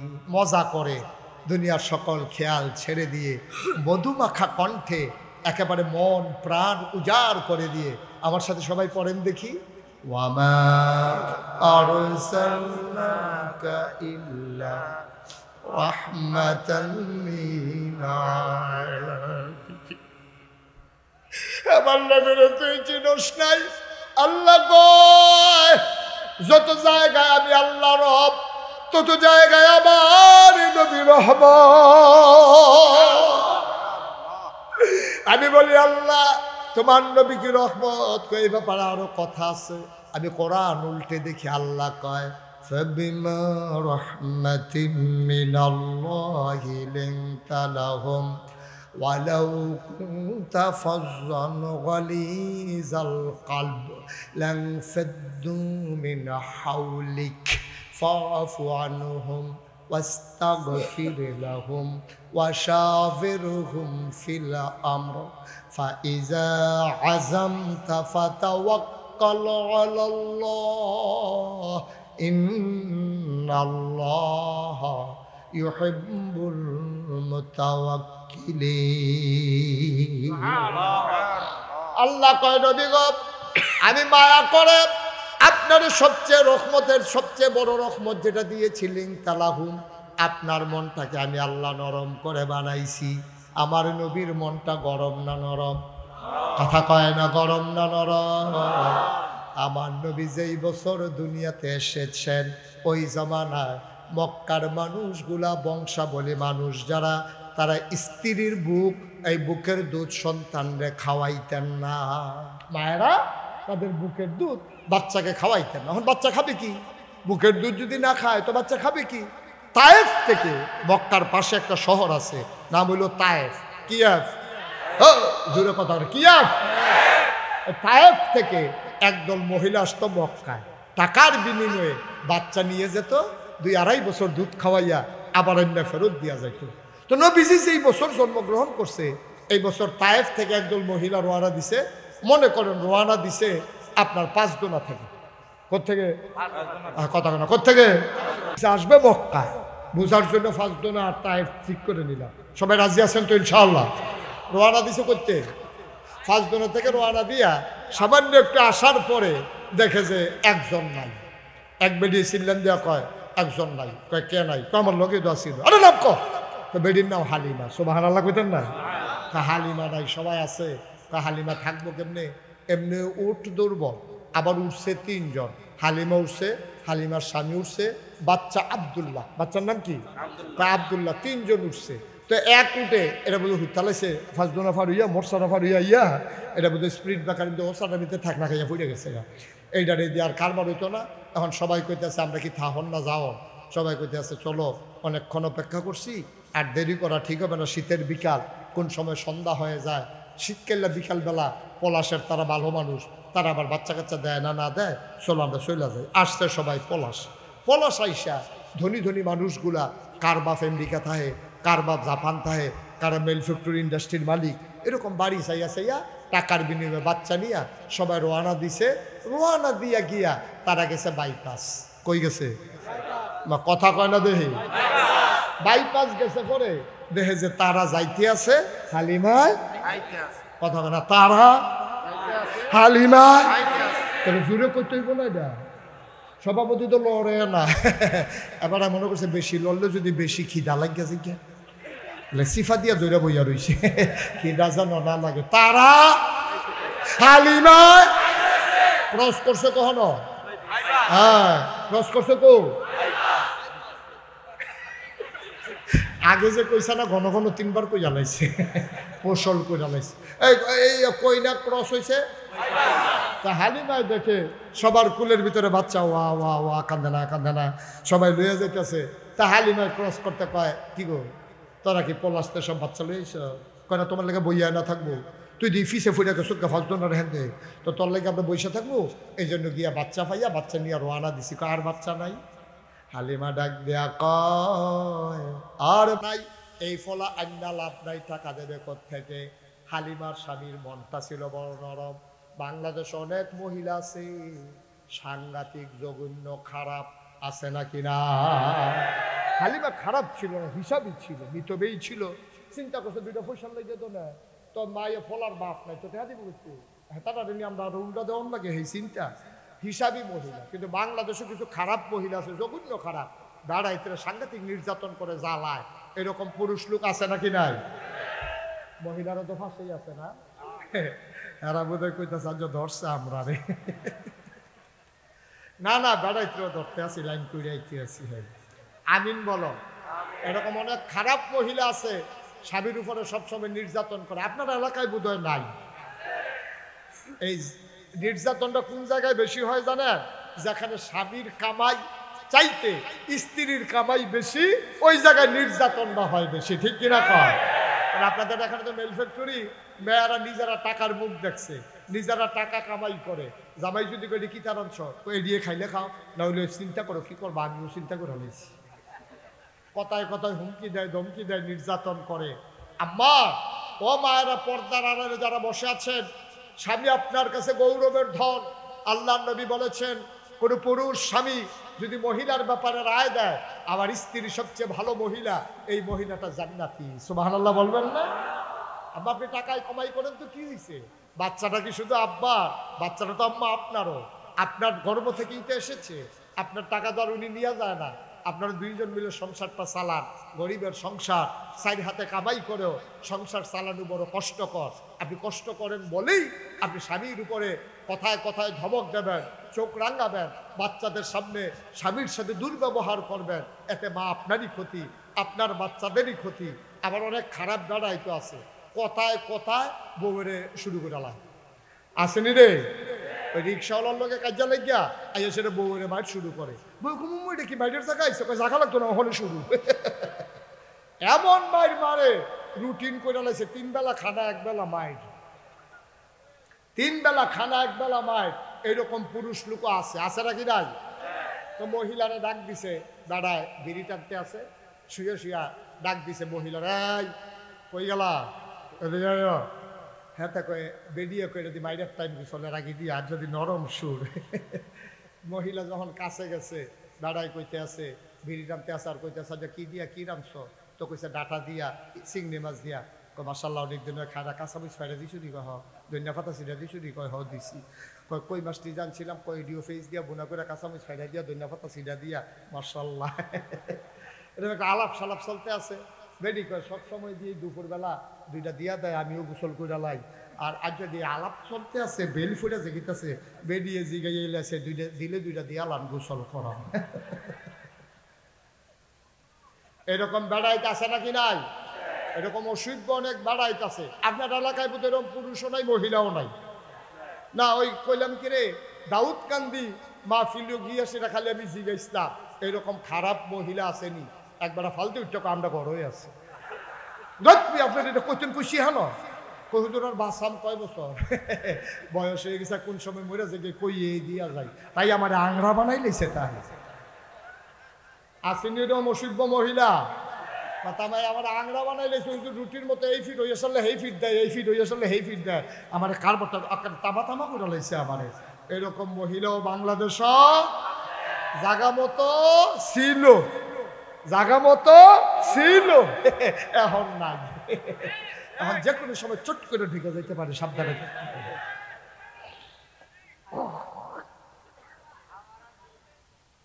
নাউজুবিল্লাহ কয় না দি, আহা জুড়ে কয় না রে। আওয়াজ দল লাগিয়া ওয়াজটা করে যখন যেত না দেখা যায়। এখন কথা মনে আছে হালিমা, কথা মনে আছে নিও? হালিমা কয় দরকার নাই। হালিমার স্বামী কয় আইসি যখন বাচ্চাটা লইয়ে। এখন হালিমার স্বামী আইসে পলাশ মসজিদের সামনে। কই আইছে? মসজিদের সামনে আইসা, খেয়াল করেন কথা কেন না, মসজিদের সামনে আইসা হালিমার স্বামী দেখে যে ইমাম সাহেবকে দিয়েছে। ইমাম সাহেব হুজুরের জিজ্ঞাসা, হুজুর বাড়ি কো? বাড়ি কো দিয়ে বাড়ি গিয়ে কি করবে? বাড়ি গিয়ে কি করবেন আপনি? আপনি আমার বাড়ি কো এটা জিজ্ঞানের দরকার নাই। আপনি কোন কি দরকার? 25 বছর ধরে মসজিদের ইমামতি করি, দাওয়াত খাইতে খাইতে তামা তামা করে লাইছি পুরোটা এলাকা। আমাদের বাড়ির দরকার লাগতো না, সব ঘর আমি চিনি। কি কারবার পর কয় হাজার যে একটা বাচ্চা আছে, নাম দিলে Mohammad. Thank you, thank you, অসংখ্য ধন্যবাদ। মোহাম্মদ শুনলাম এই শহরে একটা বাচ্চা আছে, বাচ্চার নাম মোহাম্মদ, তার বাবার নাম মরহুম আব্দুল্লাহ। এবার ইমাম সাহেব ডাক দেয়া কই, চিনছি চিনছি, আব্দুল্লাহ ভাই সাহেব বড় ভালো মানুষ ছিলেন। উনি জন্মে, ওনার বাচ্চার জন্মের আগেই তিনি এন্তেকাল করেছেন। বাচ্চারা ছোট্ট মানুষ। ওই যে তার ঘর তালাশ করতেছেন, কয় হ, ওই যে ঘর, ওইটাই মা আমেনার ঘর। হালিমার স্বামী আর ছেলে আব্দুল্লাহ 3 জন মিলে আমেনার ঘরের সামনে গিয়ে দাঁড়ালেন। হালিমা ডাক দেয়া কয়, স্বামী আমার, আপনি একটু চুপ করে বসেন। আমার ছেলে আব্দুল্লাহ নিয়ে আপনি একটু অপেক্ষা করেন। এই ঘরটার ভিতরে পুরুষ নাই, শুধু মহিলার একটা বাচ্চা। আপনি পর পুরুষ যাওয়া ঠিক হবে না। এবার আমি যাই। হালিমা দরজায় গিয়ে দাঁড়ালেন, সালাম দিলেন, আসসালামু আলাইকুম। কয় ওয়ালাইকুম আসসালাম। কয় বাইরে থেকে কে সালাম দেয়? কয় আমার নাম হালিমা। কয় কোন হালিমা? কয় আমি হালিমা তুই সাদিয়া। কয় চিনলাম না। আমার বাড়ি তায়েফ। কয় কেন এসেছো? কয় আমেনা গো, আপনি কি আমেনা না? কয় হ আমেনা। কয় কেন এসেছো হালিমা? কয় এসেছি, শুনলাম আপনার ঘরে নাকি একটা বাচ্চা আছে, বাচ্চাটা দেখার জন্য এসেছি, পছন্দ হইলে নেব, নাইলে নাই, এক নজর বাচ্চারা দেখতে চাই। আবার আমেনা ডাক দেয়া কয় হালিমা, ও হালিমা, সকাল থেকে কত মহিলা আসলো, কত বাচ্চা নিয়ে আমার ঘরের সামনে দিয়ে গেল, উটের পায়ের শব্দ শুনলাম, বাচ্চাদের ওয়া ওয়া কান্না শুনলাম।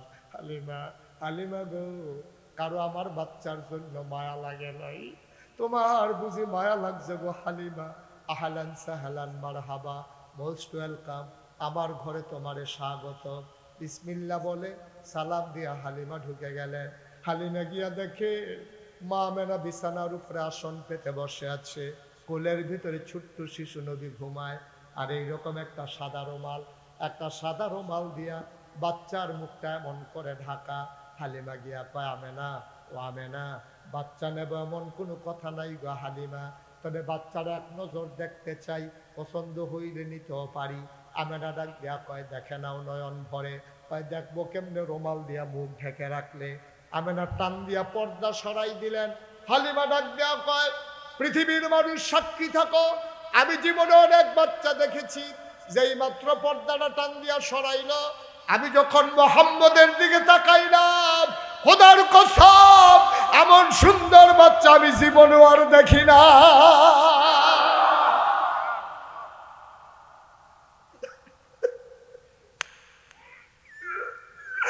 মানুষ এমন সুন্দর, এটা আমার জানা ছিল না, এত সুন্দর মানুষ হতে পারে। কবি, সাহিত্যিক, ঐতিহাসিক, দার্শনিক সবাই মিলে কয় হালিমা, ও হালিমা, কথা বলতে সাবধানে বইল গো হালিমা, তুমি বলো এত সুন্দর বাচ্চা দেখো নাই, দেখবা কেমনে গো হালিমা? এর চাইতে সুন্দর বাচ্চা আমার আল্লাহ আর একটাও বানায় না।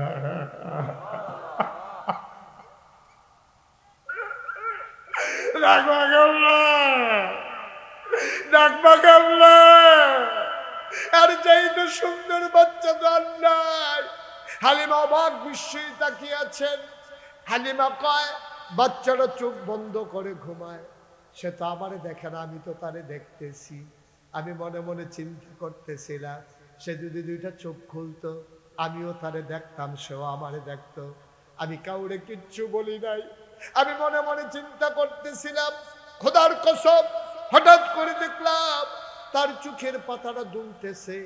আমার মনে হইল চোখের পাতা নয়, গোলাপি রঙের ফুটন্ত গোলাপের দুইটা পাপড়ি মৃদুমন্দ বাতাসে যেন দোল খাইতেছে।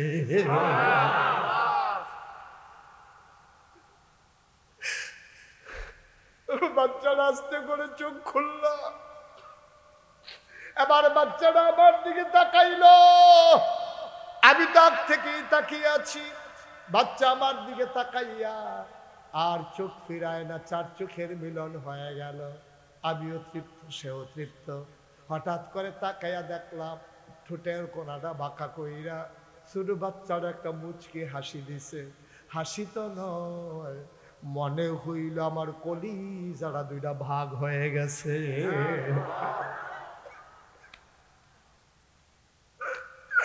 আমি দৌড় দিয়ে ঘরের বাইরে গেলাম।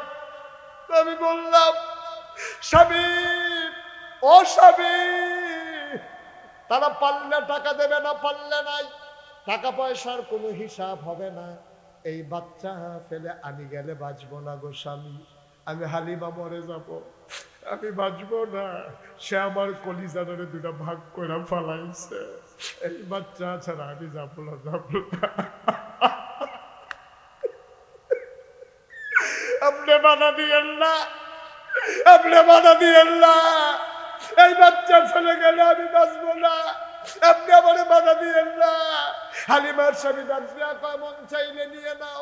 হালিমা দৌড় দিয়া ঘরের ভেতরে ঢুকলেন, ডাক দিয়া কয় আমেনা, ও আমেনা, তাড়াতাড়ি বাচ্চারা আমার কুলে দাও। আমেনা ডাক দিয়া কয় হালিমা, এই বাচ্চা নেবা? এটা তো একটা সাংঘাতিক বাচ্চা গো হালিমা। কই কি হইছে? কই বাচ্চাটা যতদিন 10 মাস 10 দিন পেটে ছিল, খোদার কসম বাচ্চা পেটে আসলে মহিলাদের বমি বমি ভাব হয়, মাথা ঘুরায়, খেতে পারে না, ঘুমাইতে পারে না। কিন্তু আমার বাচ্চা 10 মাস 10 দিন আমার পেটে ছিল, খোদার কসম আমি টেরই পাই নাই আমার পেটে যে বাচ্চা আছে।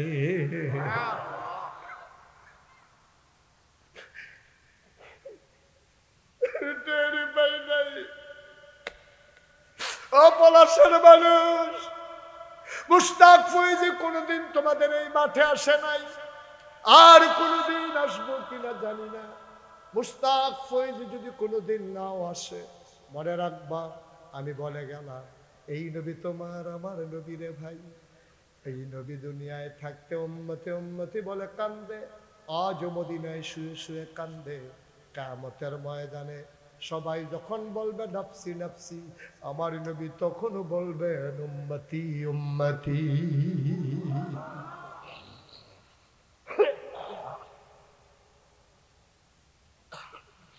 বন্ধুরা আমার, ভাইরা আমার, আমেনা ডাক দিয়া কয় হালিমা, এই বাচ্চা গজব বাচ্চা, একটা পিঁপড়া কামড় দিলে আমি টের পাই। খোদার কসম সে যখন দুনিয়াতে আসে আমি একটা পিঁপড়ার কামড়ের মতো টের পাই না। হালিমা গো, বাচ্চারা তো খাবার না পাইলে কান্দে। আমার এই মোহাম্মদ আজব এক শিশু, খাওয়াইলে যেই না খাওয়াইলেও সেই। 3 দিন ধরে না খাওয়াইলো আমার মোহাম্মদ কান্দে না।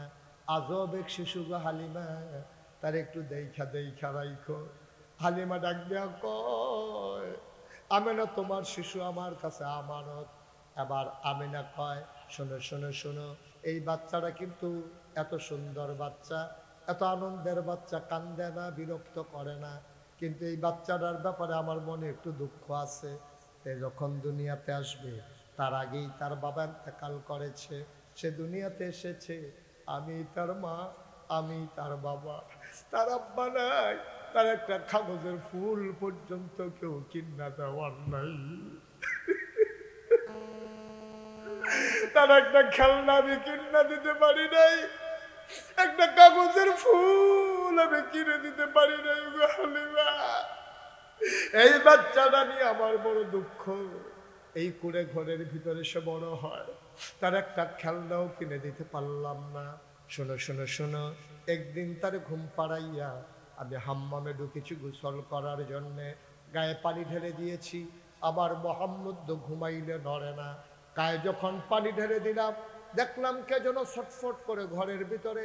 আমার ভয় ঢুকে গেল, জানালা খুলে উঁকি মেরে দেখি আমার মোহাম্মদ হাত নাড়ে, পা নাড়ে, আর খিলখিল করে হাসে, কি যেন সে ধরতে চায়।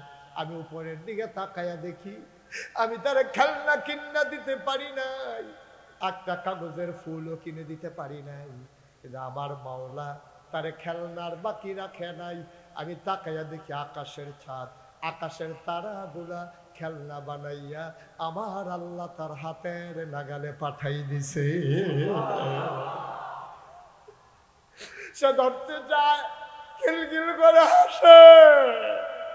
হালিমা, ও হালিমা, এই বাচ্চা বড় আজব বাচ্চা গো হালিমা। হালিমা কয়, দাও দাও দাও, এই বাচ্চা আমার কাছে আমানত। এবার আমেনা কানতে কানতে হালিমার কুলে দিলেন। হালিমা কয়, খোদার কসম আমার শরীরটা ছিল শুকনা, গায়ে গোশত ছিল না, বুকের ভিতরে দুধ ছিল না। আসার পথে ওই তায়েফ থেকে আমি যে মক্কায় এসেছি, পাঁচদোনা থেকে আমি যে পলাশ এসেছি, আসার পথে আমার ছোট্ট ছেলে, নাম কি, আব্দুল্লাহ, বারবার আমার বুকের ভিতরে চুষণ মারে গো হালিমা। ও হালিমা, আমেনা, আমেনা, ও পৃথিবীর মানুষ, তোমরা সবাই সাক্ষী থাকো। হালিমা ডাক দিয়া কয়, শুনো শুনো শুনো, আমার শরীরে গোশত ছিল না, আমার বুক দুইটা ছিল শুকনা, বুকের মাঝে এক ফোঁটা দুধও ছিল না। আমার ছেলে আব্দুল্লাহ আসার পথে বারবার চুষণ মেরেছে, একটা ফোঁটা দুধ বেরো হয় নাই।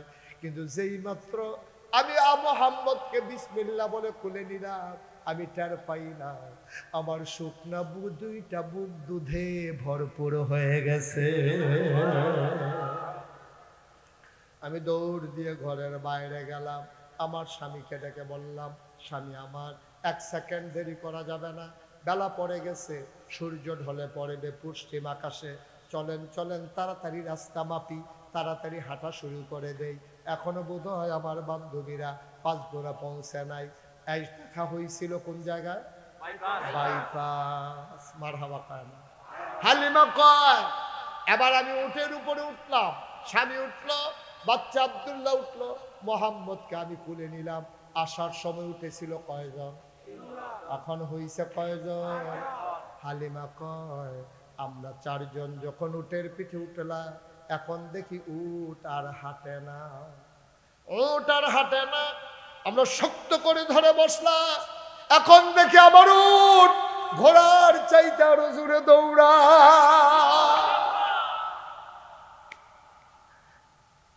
তাদের সাথে বাইপাস ক্রস করছিলাম, বাইপাস পার হয়ে পেট্রোল পাম্পটার কাছেও যাইতে পারে নাই। এর ভিতরে তারা পেছন ফিরে দাঁড়ালো, আমার উটের পায়ের শব্দ শুনে তারা থমকে দাঁড়ালো, চমকে উঠলো।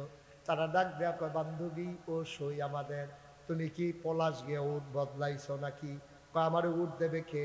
অবশ্যই তুমি উট বদলাইছো, এই উট আগের উট না। যেই উট আসার সময় ওই যায় রাস্তার ভিতরে পেছনে পড়ে গেছো, 5 দিনা থেকে আসার পরেই সাথে সাথে পেছনে পড়ে গেছো, আর এখন উট আমাদেরকে পেছনে ফালাইয়া আগাই যায়, নিশ্চয়ই তুমি উট বদলাইছো। হালিমা কয়, না খোদার কসম আমি উট বদলাই নাই। কয়, তাই না, উট এমনি দৌড়ায় কেমনে? কয়, আমি জানি না। কয়, কে জানে? কয়, আমার স্বামীও জানে না। কয়, জানে কে? কয়, আমার ছেলে আব্দুল্লাহও জানে না। কয়, জানে কে?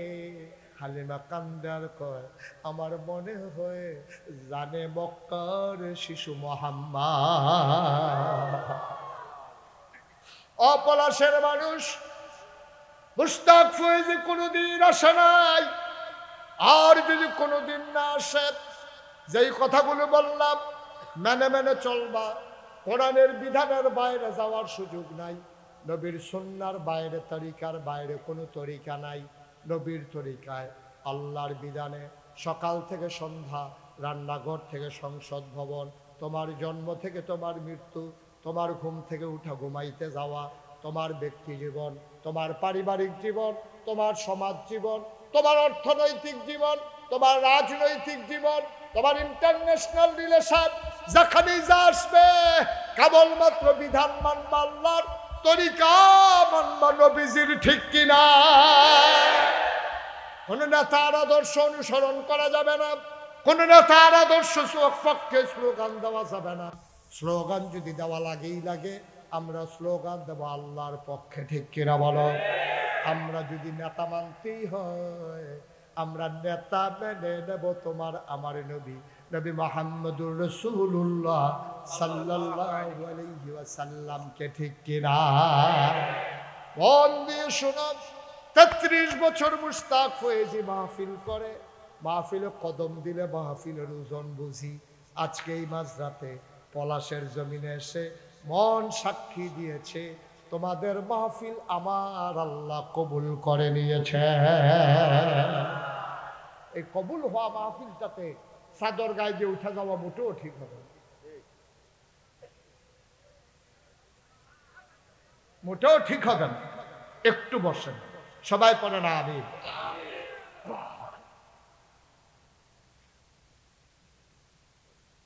মুসলমান, যেই কথাটুকুন বলছিলাম, কথাগুলো মেনে চলবা। একদিন তোমার ইন্তেকাল হয়ে যাবে, কাফন পরিয়ে যখন দাফন করে দেবে মাটির কবরে, সবাই দেখো মাটির কবর, তুমি এমন একটা জিন্দেগি করে যাইও, সবাই দেখবে মাটির কবর। তুমি যেন কবরে গিয়ে দেখো মাটির কবর মাটি নাই, মাটির কবর জান্নাতের টুকরা হয়ে গেছে, ঠিক কিনা? এমন একটা জিন্দেগি আমরা চাই নাকি চাই না? এমন একটা জিন্দেগি যদি চাও, তাইলে যেই গুনাহগুলো হয়ে গেল, এই গুনাহগুলো আজকের মাহফিল থেকে আমরা মাফ করাইয়া মাসুম নিষ্পাপ হয়ে গুনাহগুলো মাঠে পড়ে থাকবে, আমরা মাসুম হয়ে বাড়িতে গিয়ে ঘুমাবো ইনশাআল্লাহ। রাজি আছেন সবাই? সবাই নামাজের মতো করে বসে, যারা দাঁড়িয়ে আছেন যদি জায়গা থাকলে বসে পড়ুন, আর জায়গা না থাকলে দাঁড়িয়েই থাকেন, হাঁটাহাঁটির দরকার নাই, সবাই নামাজের মতো করে বসেন। সবাই নামাজের মতো করে বসেন, সবাই মিলে আমরা আল্লাহর দরবারে মাফ চাইব, আল্লাহ যেন কবুল করে। সবাই পড়ে আমিন। ভাই, এই যে রুমাল বান্দা কালো জ্যাকেট,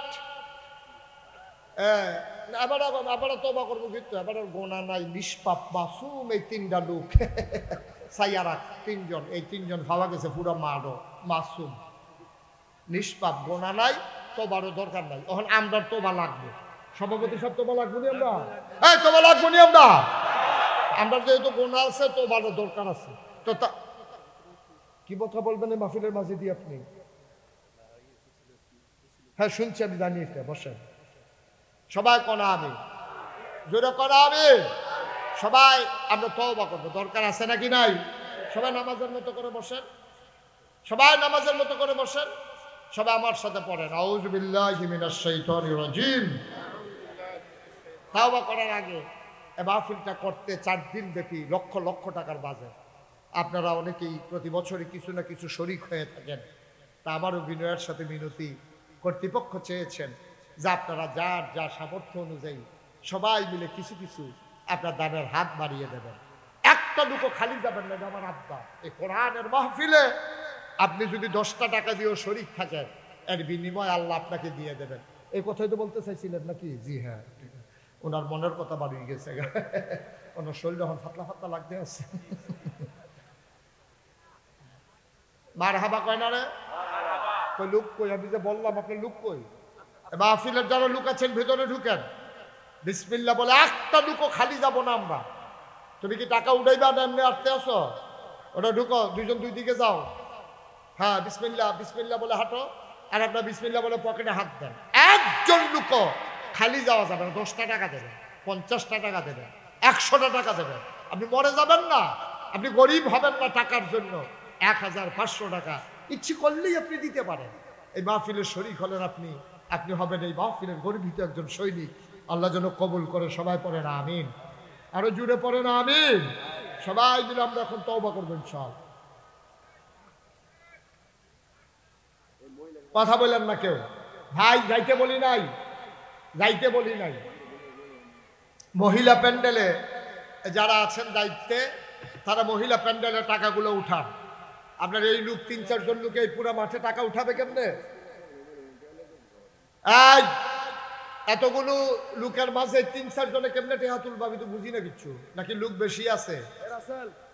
মহিলা প্যান্ডেলে পরিচিত যারা আছেন, এরকম 2-1 জন পুরুষ যাবে কেমনে ওখানে? ওরা মুখ খুলে বসে আছে।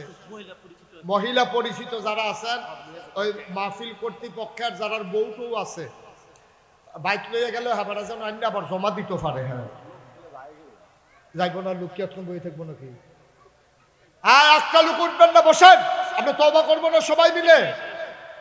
যে যা পারেন দেন, না পারলে নাই, কিন্তু উঠার দরকার নাই। সবাই পড়েন আউযু বিল্লাহি মিনাশ শাইতানির রাজিম, বিসমিল্লাহির রহমানির রহিম, আস্তাগফিরুল্লাহ রাব্বি মিন কুল্লি যামবি ওয়া আতুবু ইলাইহি লা হাওলা ওয়ালা কুওয়াতা ইল্লা বিল্লাহিল আলিয়্যিল আযীম। ভাই আমি কাউকে যাইতে বলি নাই, দয়া করে 2-1 মিনিটের জন্য আপনি তওবা না করে, দোয়াটা না করে যাবেন না। আপনি একটা খারাপ নজির পেশ করতেছেন। যারা আব্বা আম্মাকে কবরে শোয়াইয়া হাঁটতে হাঁটতে বের হয়ে যাচ্ছেন, আপনি সাদা কাগজে লিখে রাখেন, আপনি যেদিন কবরে শুইবেন সেদিন আপনার ছেলেও আপনার কবরে রাইখা আপনি হাঁটতে হাঁটতে চলে যাবে, আপনার জন্য দোয়া করবে না। ঠিক কিনা কর? আপনি যদি আপনার আব্বার লেগে না করে, আপনার ফুতে আপনার লেগে দোয়া করবে, এই আশা দোহান ভাই যেতে আছে নিজে বাপের লেগে দোয়া করতেন, মনে করেন আল্লাহ 8টা বাজ যেতেছেন গা, আর আপনার ফুতে আপনার লেগে দোয়া করবে, অসম্ভব। আপনার ছেলেও এইভাবে আপনাকে কবরে ফালাইয়া হাঁটতে হাঁটতে চলে যাবে। আপনি সেদিন চিৎকার করে বলবেন, সন্তান আমার জন্য একটু দয়া করতে মন চায় না। আপনি জবাব শুনবেন না। সে ছেলেটাকে বলবে আব্বা লাগাইছে বিশ্বাস বুঝে আপনার কতবার কইছিল দাদার জন্য একটু দোয়া করেন। আপনি তো দোয়া না করে চলে গেছে, আপনার দোয়া লাগবে না, আমার দোয়া কাজে আসবে না, এই জন্য আমিও চলে যাইতেছি। নাউজুবিল্লাহ বলবেন না? সবাই আমার সাথে একেবারে নরম হয়ে বসে পড়ুন, নরম হয়ে বসে পড়ুন। সবাই মিলে আমার সাথে পড়েন আউযু বিল্লাহি মিনাশ শাইতানির রাজিম, বিসমিল্লাহির রহমানির রহিম। আস্তাগফিরুল্লাহ রাব্বি মিন কুল্লি যামবিন ওয়া আতুবু ইলাইহি লা হাওলা ওয়ালা কুওয়াতা ইল্লা বিল্লাহিল আলিয়্যিল আযীম। হে আল্লাহ, হে আল্লাহ, হে আল্লাহ, ইচ্ছায় অনিচ্ছায় প্রকাশ্যে গোপনে শয়তানের কুমন্ত্রণায় পড়ে, নফসের তাড়নায় পড়ে জীবনে যত গুনাহ করেছি, কবীরা সগীরা শিরক বেদাত, সমস্ত গুনাহ থেকে খালেস অন্তরে তওবা করতেছি। হে আল্লাহ, হে আল্লাহ, হে আল্লাহ, গুনাহ মাফ করে দাও, তওবা কবুল করে নাও। আশহাদু আল্লাহ ইলাহা ইল্লাল্লাহু ওয়াহদাহু লা শারীকা লাহু ওয়া আশহাদু আন্না সাইয়্যিদানা হাবিবানা মাওলানা মুহাম্মাদান আবদুহু ওয়া রাসূলুহু সাল্লাল্লাহু আলাইহি ওয়াসাল্লাম। আমিন, আমিন, আমিন। 5 মিনিট আগে যারা বাড়িতে গেলেন কি লাভটা করলেন? এখন তো রাস্তায় আমার আওয়াজটা শুনতেছেন। এই যে আমরা সবাই মিলে তওবা করলাম। আল্লাহর নবী কি বলেন জানেন? আল্লাহর নবী কয়, পাহাড় পরিমাণ গোনা নিয়া আপনি যখন তওবা করবেন খালেস অন্তরে, সাথে সাথে ওই পাহাড় পরিমাণ গোনা নিয়েও যদি তওবা করেন, কোনো মতে যদি এক ফোঁটা চোখের পানি ছেড়ে দিতে পারেন, অথবা যদি আপনি মুখটা বাঁকাও করে একটু পড়েন ভয় অন্তরে নিয়া, আল্লাহর নবী কয় পাহাড় পরিমাণ গোনা মানুষটার সেকেন্ডের ভিতরে আল্লাহ মাফ করে দেয়। তো যারা 5 মিনিট আগে যাইতেছেন ওহর দিকে ফুটছেন না, তারপরেও যদি উষ্টা মুষ্টা খাইয়া নোক টোক উল্টাই দেয় তত বাইক যাইব, দূরের কথা হাসপাতালে 3 ঘন্টা ডাক্তারও তো হতো না। এরকম ঘটনা আমার জীবনে একটা গল্প এলিতা, যে আমি যে মাহফিল থেকে ওরে উঠতে দেই না, তো একবার আমি চাইছি দামে হেতে ডাইনি দিয়ে দৌড় দিছে, দৌড় দিয়ে গেছে, এটা কান্দাত বোঝা দিচ্ছে। আমি দেখছিও তারা ডাক দিই না, দেখিতে কি করে। আবার যখন বামে চাইছি, তে যখন বাড়িতে কেন তে যে লাভ দিয়ে বাড়িছে, হ্যাঁ তারা আসা বাঁশ প্যান্ডেলের লেগে যেটি আনছে, যেটি কামো লাগছে বাহি বাঁশটি যে ফালাই রাখছে, সে যে দৌড় দিছে, বাঁশের আইকার মিডে লাগিয়া বুড়া আঙ্গুলের নোকটা নাই, তার রিক্সা দিয়া লইয়া গেছে হাসপাতাল। হাসপাতালে ব্যান্ডেজ টেন্ডিজ কইরা যখন তে উঠতে আইতে লইছে, ডাক্তার কয় অসম্ভব, উঠাই যাবে না। কয় কি হয়েছে ডাক্তার সাহেব? ও উঠার লগে লগে আবার রক্ত ছুটবো, মিনিমাম 3 ঘন্টা হইতে তখন লাগবে। কয় ঘন্টা? হগলে মাহফিলতে গিয়া ঘুমের তো উঠটা ফেসাব করতে উঠছে, ঘুমাইছে, ঘুমের তো উঠটা ফেসাব করতে দেখে কেডা জানি রিক্সা লই আইতে আছে, সাইয়া দেখে আগে গেছি আমরা, তারা এক সুখ ঘুমাইয়ে উঠছে, হেতে আইতে আছে। তারা হুড়া করলে কি যাই যায়, আল্লাহ না নিলে আপনি 10 মিনিট আগে গিয়ে করবেন না কি করবেন আপনি? আপনি চা খাইতে খাইতে চায়ের স্টলে আড্ডা মারতে মারতে নামাজ বেরোয়া কাজা করেলা বউয়ে বেরোয় আপনারা গালাগালি করে, এতক্ষণ লাগেনি অফিস দিয়ে ছুটি হয়েছে কয়টায়, এতক্ষণে আইসো করতে। আর যে মাহফিল থেকে যাওয়ানের লেগিয়া দোস্তুর মতো একটা যুদ্ধ চলতে আছে, তে বাড়ি সেরা টান দিয়া খেলিয়া কয় জিতছি, তে জিতছে, তে বাড়িছে। কারবার কারবার। আহারে মুসলমান বুঝে না রে, বুঝে না। ওই এত কথার ভিতরে দিয়ে তে সামনা করতেছে নাকি, তে গেরিলা ট্রেনিং দিতে আছে তে। হ্যাঁ, তে উবুত তুইয়া কি একটা টেকনিক কইরা বাড়িতে আছে, তাহলে দুইটা যাতা দে। আমিন বলো। এই যে আপনারা পোস্টারে দেখেছেন, পোস্টার কই? পোস্টারে দেখেছেন যে মুশতাক ফয়েজি পীর সাহেব, দেখছেন না আপনারা? আমি কিন্তু পীর সাহেব হতে চাইনি। আমার দাদা ছিলেন ফুরফুরা সিলসিলার একজন বড় পীর। আমার আব্বা ইন্তেকাল করেছেন দাদার আগে। আব্বা ইন্তেকাল করেছেন 85 সালে, দাদা ইন্তেকাল করেছেন 98 সালে। আব্বার 13 বছর পরে আমার দাদা ইন্তেকাল করেছে। আমি কখনোই পীর সাহেব আর চিন্তাও ছিল না মাথায়, স্বপ্নও ছিল না, ইচ্ছেও ছিল না। আমি তখন ঢাকাতে লেখাপড়া করি। আমার দাদা খবর দিলেন যাওয়ার জন্য, গেলাম। দেখি বাড়ি ভর্তি মানুষ। আমি বললাম, দাদা কি ঘটনা কি? মাগরিবের পরে টেরফাইবা কি ঘটনা? আমি তো মনে করছি কি আমার বিচার টিচার হইব নাকি। তা আমি তো ডরে ডরে মাগরিব পর্যন্ত রয়েছি। দাদা সবাই ডাক দিয়া বলো, ও আমার ফয়েজ আহমদ, আমার আব্বার নাম ছিল ফয়েজ আহমদ, ওই ফয়েজ আহমদ আমার ফাঁকি দিয়ে চলে গেল। এই নাগাইশ দরবারের দায়িত্ব আমি কারি দিয়া যাই, যে বাগান সাজাইলাম, এখন এই বাগানের মালিক কে হবে? আমার ফয়েজ তো নাই। তো সবাই কথা, হুজুর আপনি যারা ভালো মনে করেন। তখন দাদা দাঁড়াইয়া বললেন, আমার আদরের নাতি মুশতাক ফয়েজি, তাকেই আমি পরবর্তী পীর সাহেব বানাতে চাই। এই কথা বলার পরে আমি হাউমাউ করে কান্না শুরু করে দিলাম। আমি বললাম, আমার 3 জন চাচা আছে, আমার বড় একজন ভাই আছে, সবাই থাকার পরে আমাকে কেন? আমি যারা উপযুক্ত মনে করছি তার নামই ঘোষণা করছি। আমি কাঁদতেছিলাম। দাদা আমার হাতে ধরে ধরে আম্মার কাছে নিয়ে গেলেন, বললেন তোমার এই ছেলেটা ইসলামের জন্য আমাকে দিয়ে দাও। আম্মা বললেন, আপনার হাতে লালন পালন করেছেন, আপনি যা ভালো মনে করবেন করবেন। দাদা আমাকে নিয়ে আসলেন, দরবারের দায়িত্ব দিলেন। আমি বললাম, এই দরবারের দায়িত্ব আমি নিতে চাই না। কই কেন চাও না? আমি বললাম, বাংলাদেশে ফিরসাব দেখতে দেখতে আমি অতিষ্ঠ। বাংলাদেশে ফিরালির নাম দিয়া যেই কারবার হয়, এই কারবার বাংলাদেশ আর কোনো নাম দিয়ে হয় না, ঠিক কিনা কম? ভগিন নিবেদি ভিক্ষা করে না টেহা দেয়, এই টেহা ফিরসাবে বইয়া বইয়া খায়, ঠিক কিনা কম? রিক্সাওয়ালার টেহা খায়, ভগিন নিবেদির টেহা খায়, তার মাস চলে না, সংসার চলে না, বাচ্চার চিকিৎসা চলে না, ফিরসাবে বইয়া রয়েছে। জলজন্ত এক বেড়া, চোখ আছে, নাক আছে, মুখ আছে, অটো চালাইলেও 500 টাকা হওয়া যায়, সিএনজি চালাইলেও 1000 টাকা কামাই করুন যায়, মাটি কাটলেও তাহলে 500 টাকা দিব। হ্যাঁ তেমনি বইয়া রয়েছে। আর ভগিন নিবেদি টেহা দেয়, রিক্সাওয়ালার টেহা দেয়, তে খাইতে খাইতে মনে হয় 500 জন বইয়া রয়েছে, আসলে একজন, ঠিক কিনা কও? আমি অতিষ্ঠ, আমি বিরক্ত। আমি বললাম, এই ফিরা দিয়ে আমার দরকার নাই, মেহনত করে খায়, মুলি দিয়া খায়, মাটিগেটটা খায়, আমার এই বইয়া বইয়া খাওয়ান সহ্য হইতো না, আমি মেহনত করে খাওয়াই না মানুষ। দাদাই কয়, আমিও তোমার সেই পীরই বানাতে চাই। আমি বললাম, তাহলে আমার একটু জমিন দেওয়া লাগবে। দাদা মাত্র 9 শতক জমিন দিছে আমার। ওনার বাবার দিনের জমি, দাদাও ধনী মানুষ ছিলেন না, মাত্র 9 শতক জমি। এই 9 শতক জমিন নিয়ে আমি আমার দরবারের দায়িত্ব শুরু করলাম, জমি কিনা শুরু করলাম।